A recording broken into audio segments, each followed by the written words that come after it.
안녕하세요. JD부장구소의 소장 조정입니다. 오늘은 나스닥 장중 마이너스 3.7% 급락, 오늘 PCE가 분수령이라는 주제로 말씀드리도록 하겠습니다. 2022년 12월 23일 금요일 시장입니다.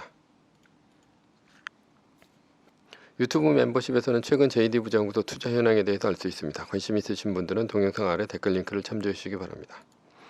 2023년 1월 JD부장구소 20기 공지를 합니다. 부동산 강의와 부동산 주식 패키지 강의는 12월 26일 다음주 월요일서부터 일주일간 모집을 하니 관심 있으신 분들은 동영상 아래 댓글 링크를 참조하시기 바랍니다. 뉴욕 마켓워치 성장률 호조의 긴축 우려, 주가 떨어지고 달러 올라가고 국채 혼조다라는 기사가 있는데요.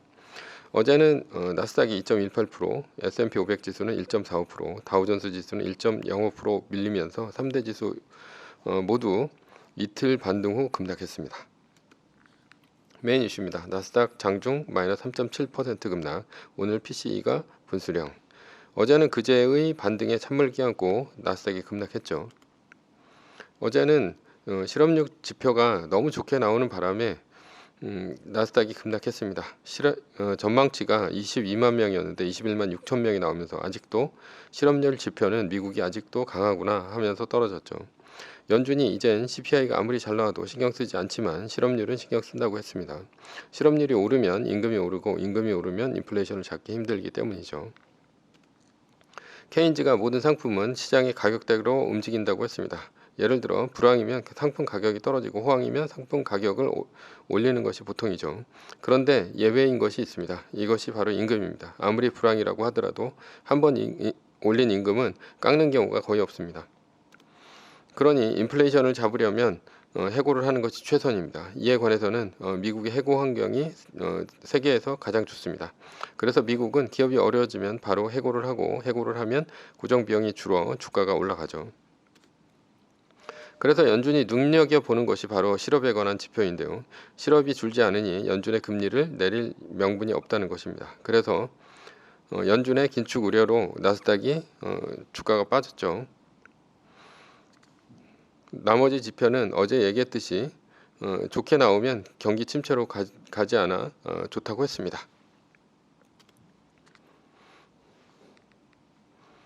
실업률 이외에도 마이크로는 대표적인 테크 주식의 경기를 알아볼 수 있는 지표입니다. 왜냐하면 반도체는 이제 웬만한 상품엔 다 들어가고 있기 때문입니다. 그런데 마이크론의 실적이 개판을 쳤으니 내년 대부분의 주식들이 1월 실적이 안 좋을 것을 예상해 나스닥이 떨어졌죠. 1월이란 4분기 실적을 얘기하는 것이죠.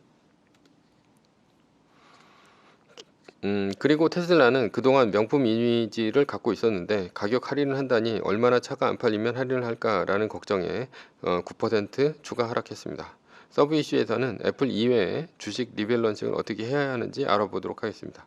어제는 이런 이슈 때문에 나스닥이 장중에 3.7%까지 떨어졌으나 장 막판에 말아올리면서 나스닥은 2.18% 하락으로 끝이 났습니다. 미국 근원 개인 소비 지출 물가 지수인데요.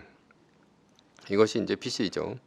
연준이 CPI보다 PCE 물가 지표를 더 신경 쓴다고 했습니다. 오늘 10시 30분에 PCE 물가 지표가 발표가 됩니다. 지난번 CPI가 꺾였으니 PCE도 꺾일 것이라는 것이 시장의 전망입니다. 그러나 안심할 수는 없죠. 다만 PCE 물가 지표가 좋게 나오면 오늘 다시 나스닥은 상승하리라 보입니다. 애플은 130달러 선이 마지노선으로 보입니다. 어제 130달러 선에 붙자 다시 사자세가 몰리면서 주가가 상승했습니다. 오늘 PCE가 발표가 되는데 지표가 안 좋게 나오면 130달러 선을 지지하는지 보는 것도 관전 포인트입니다. 결론입니다. 오늘 주가 떨어지면 속은 쓰리겠지만 애플의 주식을 싸게 사서 모아가면 됩니다. 반대로 올라가면 주가가 오르니 재산 상승을 흐뭇하게 지켜보면 됩니다. 매뉴얼을 지키면 양방으로 대처할 수 있음에 위안을 삼읍시다. 그리고 산타랠리가 오기를 두 손 모아 빕시다.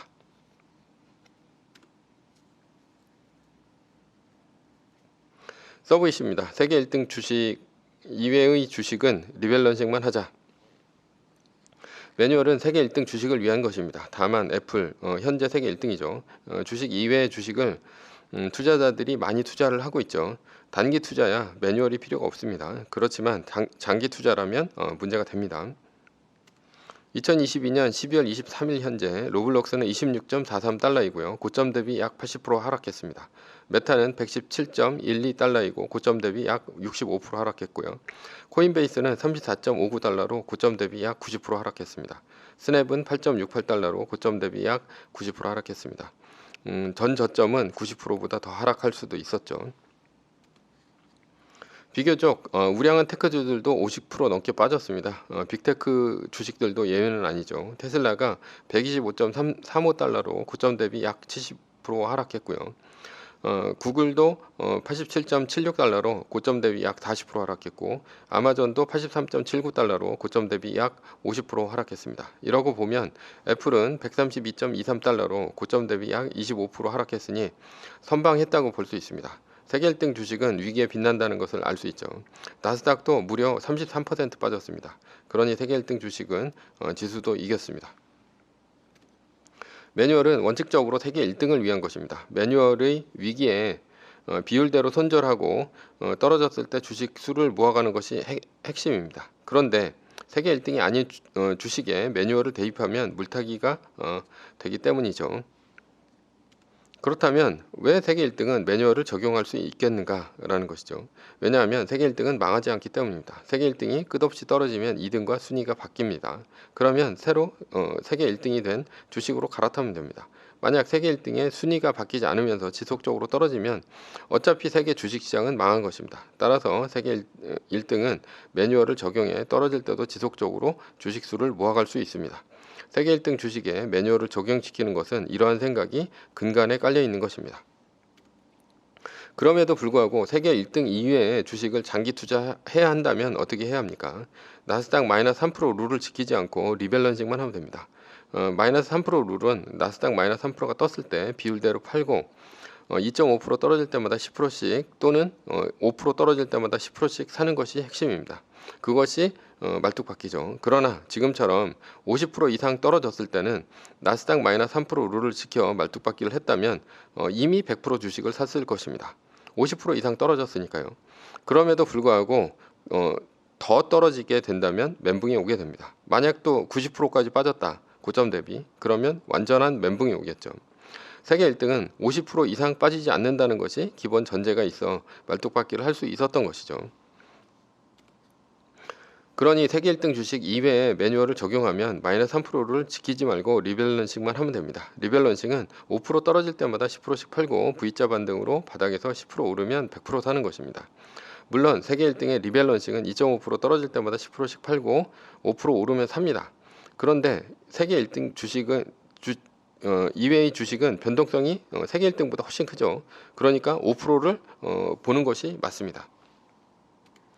장기 투자한 주식이 50% 이상 떨어지면 어떻게 합니까? 그때는 그냥 지켜봅니다. 그러니 바닥에서 10% 이상 올라오게 되면 V자 반등하게 되면 그때 사면 됩니다. 뭐 지금 테슬라인데요. 지금 이제 글씨가 작아서 잘 안 보이겠지만 현재는 약 70% 가까이 떨어졌습니다. 125.35달러로. 테슬라를 예를 들어보자면 65% 지점까지 떨어진 것이 보일 것입니다. 이것을 좀 확대를 해보겠습니다. 지금 65% 지점까지 떨어져서 125.35달러인데요. 이게 이제 지금 최근 저점이 되겠습니다. 그런데 아직 122.99달러 밑으로 떨어지진 않았죠. 그러니까 현재는 65% 구간에 있는 것입니다. 그러니 매뉴얼을 적용했다면 50% 지점인 204.99달러에서 정리해 현금만 들고 있을 것입니다. 왜냐하면 중간에 V자 반등한 적이 없기 때문이죠. 그러면 현재는 테슬라를 지켜보고 있기만 하면 됩니다. 그러다 오늘 만약에 125.35달러가 바닥이었고 두 구간 올랐다. 그러니까 두 구간이 올라가면 10%가 올라간 것이죠. 그래서 마이너스 55% 구간까지 올라갔다. 그러면 184.49달러가 됩니다. 여기까지 올라오게 되면 그때 올인하면 됩니다. 그러니까 지금 현재는 지켜보는 구간이 되겠죠. 만약에 아직 안 팔고 있다면 오늘서부터라도 5% 떨어질 때마다 10%씩 팔면서 리밸런싱을 하면 됩니다. V자 반등해서 샀는데 또 떨어지면 어떻게 합니까? 그때는 다시 5% 떨어질 때마다 또 10%씩 팔면 됩니다.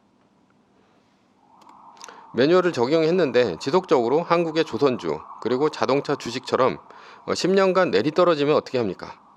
그래서 매뉴얼은 원칙적으로 세계 1등 이외의 주식에 투자하면 이런 근본적인 위험이 있어서 적당하지 않습니다. 10년간 혹은 20년간 내리 떨어지기만 하는데 떨어질 때마다 사면 그것이 물타기입니다. 장기 투자했는데 주식 잘못 골라서 물타기로 지속적으로 떨어지기만 하면 그것이 내 재테크 인생으로 망한 것입니다. 저 아는 사람이 OCI 주식을 이렇게 평생 물타기 하다가 망했습니다. 참고로 OCI 주식은 2011년 64만원 고점 찍고요. 현재 12년째 떨어지기만 해서 고점 대비 마이너스 84%이고요. 현재는 약 8만 7천 원 정도 합니다. 이렇게 주식 투자를 하면 망합니다. 주식수 늘려봐야 아무런 소용이 없는 것입니다. 결론입니다. 매뉴얼은 세계 1등만 투자해야 합니다. 그럼에도 불구하고 굳이 세계 1등 이외의 주식을 장기 투자해야겠다면 꼭 리밸런싱만 하면 좋겠습니다. 리밸런싱은 5% 떨어질 때마다 10%씩 팔고 V자 반등으로 바닥에서 10% 오르면 몰빵하는 것입니다. 그러나 주식 잘못 골라서 장기적으로 하락하면 이번 생에 부자 되기는 애진영이 글렀고 재테크는 망했다고 생각합시다.